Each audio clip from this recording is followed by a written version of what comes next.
ndabashimira ko muneza amatwi cyo bikiri umwana hari imyanzuro wafatirwaga ku buryo aka kanya bakwegereje wayigufatiye ushobora kumutemuka mucamo kabiri ugize ngo uribuka cyangwa warazaga amaguru mwibase wiga ubwami bwa Maroke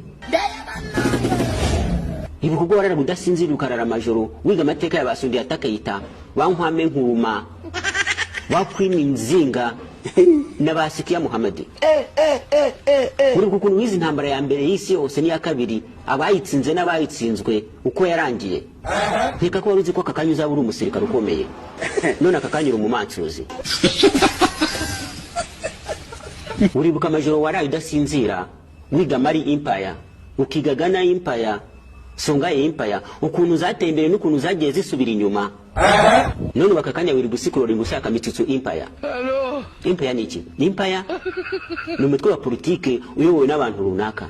Icyari umutwe wa politike gute cyahindutse YouTube channel? Yaha turashize none. Ubundi Empire yayoborwaga n'umusirikare ukomeye, umwami cyangwa se undi muntu ufite imbaraga. Icyayoborwaga n'umusirikare ukomeye n'umujenerali cyangwa umwami ukomeye. Aka kanya kiri kuyoborwa n'umunyarwenya. Gute twisanze ahantu? Aho uza amategeko Songhai Empire yagenderagaho. Ukuntu Mali Empire yabaye successful n'ukuntu yabaye downfall. None akakanya ukaba uri gusikurora ngushaka Mitsutsu Empire, Mali Empire na MI Empire. Icyo si kikoreka ko ibyo wize bitagufitiye akamaro.